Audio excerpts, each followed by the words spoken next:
আসসালামু আলাইকুম ভিউয়ার্স। এই ভিডিওতে আমি আপনাদেরকে দেখাবো কিভাবে আপনারা ই পাসপোর্টের জন্য অ্যাপ্লাই করবেন 2024 সালে নতুন নিয়মে। তো করার জন্য প্রথমে আপনারা যে কোনো একটা ব্রাউজারে চলে যায় ই পাসপোর্ট লিখে সার্চ দিবেন। সার্চ দেওয়ার পর প্রথম যে ওয়েবসাইটটা আসবে সেখানে চলে যাবেন। তো দেখেন আমি কিন্তু চলে আসছি। তারপরে আপনারা এখান থেকে এইসব তথ্যগুলো দেখে নিতে পারেন যে 5টি স্টেপ আছে। তবে এই কন্টেন্টটা এখন আর নেই, অনেক আগে ছিল। তবে এগুলো আপনাদের দেখার প্রয়োজন নেই, আমি আপনাদেরকে স্টেপ বাই স্টেপ দেখিয়ে দেব কিভাবে আপনারা অ্যাপ্লাই করবেন। প্রথমে তো সাইন ইন করে নেবেন ওয়েবসাইটটিতে, সাইন ইনে ক্লিক করে দেবেন। তো আপনাদের অ্যাকাউন্ট না থাকলে অ্যাকাউন্ট খোলার নিয়ম খুবই সহজ। অ্যাকাউন্ট খুলে নেবেন। অ্যাকাউন্ট খুলে আপনাদের একটা মেইল যাবে, সেই মেইলটা ভেরিফাই করে নেবেন। অ্যাকাউন্ট অবশ্যই আপনাদের এনআইডি কার্ড দিয়ে ভেরিফাই করে নেবেন।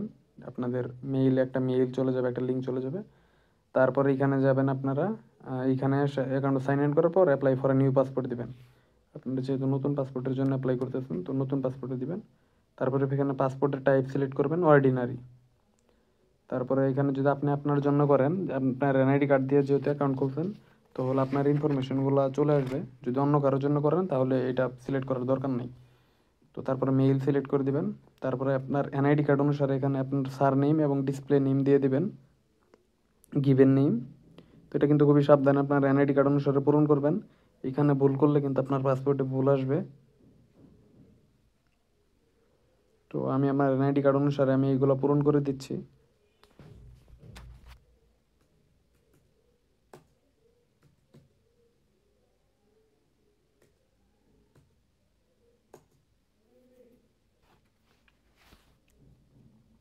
খুবই সাবধানে পূরণ করবেন। তারপর সিলেক্ট প্রফেশন। আমি যেহেতু যারটা করে দিচ্ছি সে যেহেতু একজন ছাত্র, তো আমি স্টুডেন্ট দিয়ে দিচ্ছি। রিলিজিয়ন দিয়ে দিচ্ছি ইসলাম। এখানে আপনি আপনার মোবাইল নাম্বারটা দিয়ে দিবেন। এই মোবাইল নাম্বারে কিন্তু আপনার অবশ্যই SMS এখন না আসলেও পরবর্তীতে যখন পুলিশ ভেরিফিকেশন হবে তখন আসবে। তো আমি মোবাইল নাম্বারটা দিয়ে দিচ্ছি।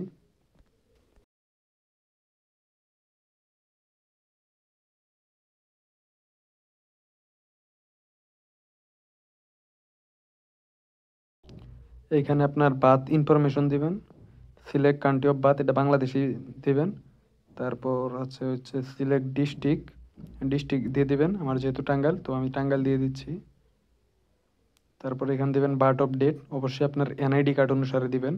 আর আপনার বয়স যদি 18 কম হয়ে থাকে তাহলে আপনার জন্ম নিবন্ধন অনুসারে দিবেন। তো আমি আমার বার্থ অফ ডেট দিয়ে দিচ্ছি।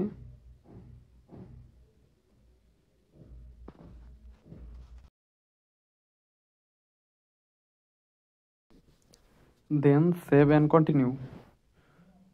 এই ইনফরমেশনগুলো অবশ্যই আপনার এনআইডি কার্ডের সাথে মিল রেখে দিবেন। ইনফরমেশনগুলো ভুল হলে কিন্তু পরে প্রবলেমে পড়ে যাবেন। আপনার এখানে ডিস্ট্রিক্ট সিলেক্ট করবেন। তারপরে এখানে আপনি যদি গ্রামে থাকেন গ্রামের নাম দেবেন, এবং কি যদি আপনি শহরে থাকেন আপনার হাউস নাম্বার, রোড নাম্বার এগুলো দিবেন। তো আমি যেহেতু গ্রামে, তো আমার গ্রামের নাম লিখে দিচ্ছি এখানে।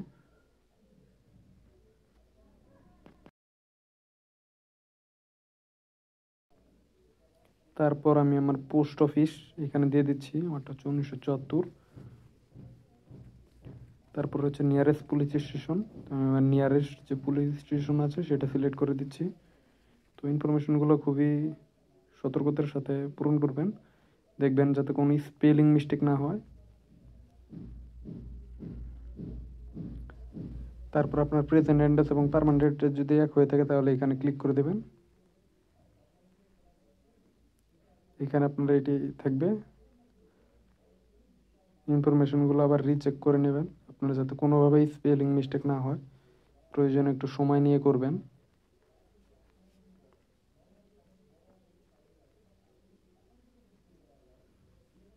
তারপর সেভ অ্যান্ড কন্টিনিউতে যাবেন। এইখানে এখানে তিনটি ইনফরমেশন দরকার, তিনটি অপশন আছে। তো আপনার যদি পাসপোর্ট আগে না থাকে তাহলে আপনি নো দিবেন, যদি আগে থাকে তাহলে দিবেন ইয়েস আই হ্যাভ। আপনার যদি মেশিন রিডেবল যে পাসপোর্ট ছিল আগে ওইগুলো যদি থাকে তাহলে ওইটা দিবেন। এখানে আপনার এনআইডি কার্ডের নাম্বার দিবেন। যেহেতু আমার বয়স 18 বছরের উপরে দিছি, শুধুমাত্র আমার সেই কারণে এনআইডি কার্ড আসছে। যদি আপনার 18 বছরের নিচে থাকে বয়স, তাহলে আপনার এখানে বার্থ সার্টিফিকেট ওই অপশনটাও আসবে।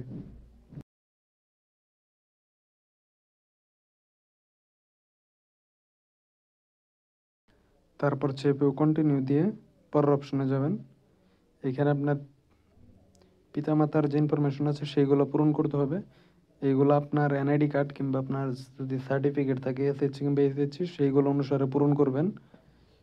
অবশ্যই যদি আপনারটা এবং আপনার পিতামাতারটার মধ্যে মিল না থাকে তাহলে অবশ্যই আপনারটা দেখে পূরণ করবেন। আপনার পিতামাতারটা দেখে পূরণ করবেন না, তাহলে কিন্তু আপনি অ্যাপ্লিকেশন জমা দিতে পারবেন না। তো আমি আমার এনআইডি কার্ড অনুসারে আমার পিতা মাতা, তাদের প্রফেশন, তাদের ন্যাশনালিটি এগুলো সিলেক্ট করে দিচ্ছি। খুবই সতর্কতার সাথে এই ইনফরমেশনগুলো ফিল আপ করবেন, যাতে কোনো কিছু ভুল না হয়। সব ইনফরমেশনগুলো আপনার যে এনআইডি কার্ড, আপনার পিতামাতার এনআইডি কার্ড, এগুলো দেখে দেখে ইনফরমেশনগুলো দিবেন এবং কি বারবার রিচেক করে দিবেন।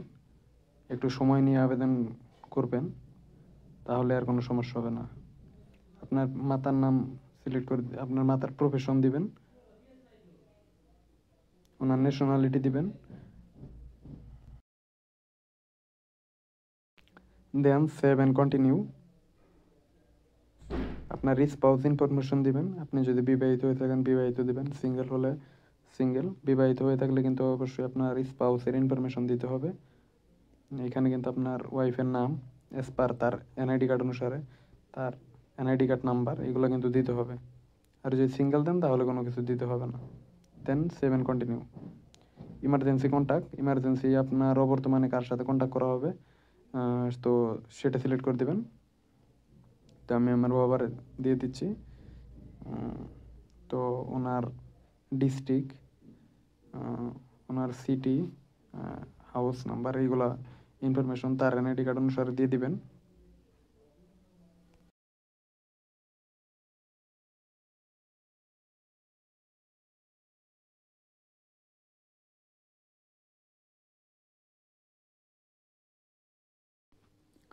দেন সেভ অ্যান্ড কন্টিনিউ। তারপর এখান থেকে আপনি পাসপোর্টের কত বছরের জন্য করবেন সেটা সিলেক্ট করবেন।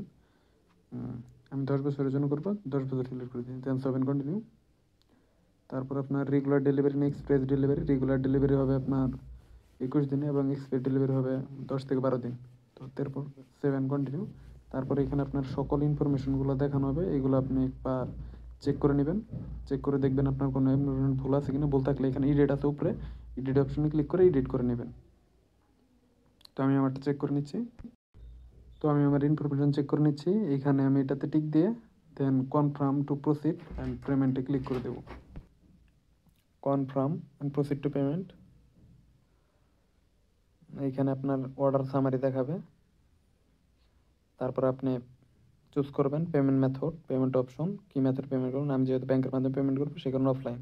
আপনি কিন্তু চাইলে অনলাইনেও এখন পেমেন্ট করতে পারবেন, বিকাশ কিংবা নগদের মাধ্যমে। তো আমি অফলাইন চুজ করছি, এই চালান।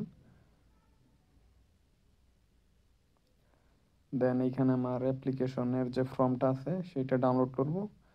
এই অ্যাপ্লিকেশন ফর্ম এবং প্রিন্ট সামারি এই দুইটা কিন্তু আপনার লাগবে। এই দুইটার মাধ্যমে কিন্তু এই অ্যাপ্লিকেশনের যে আবেদন করলেন এইগুলো কিন্তু আপনি জমা দিবেন। এইগুলো ইনফরমেশনগুলো আপনি আবার চেক করে নেবেন যে কোনো জায়গায় কোনো ভুল আছে কিনা। আর প্রিন্ট সামারি এইটার মাধ্যমে কিন্তু আপনি ব্যাংকে টাকা জমা দেবেন। তো এইগুলা চেক করে নেবেন। এই দুইটা আপনি পিডিএফগুলো প্রিন্ট করে নেবেন। প্রিন্ট করে নিয়ে আপনি ব্যাংকে টাকা জমা দিয়ে সেইখান থেকে আপনার একটা চালান কপি দিবে যে আপনি টাকা জমা দিয়েছেন, এই 4-5টা কাগজ, এমনকি আপনার সাথে আপনার এনআইডি কার্ডের ফটোকপি, আপনার আপনি যদি ড্রাইভার হয়ে থাকেন তাহলে আপনার ড্রাইভিং লাইসেন্সের ফটোকপি, আপনি যদি স্টুডেন্ট থাকেন আপনার সার্টিফিকেট এসএসসি কিংবা এইচএসসি।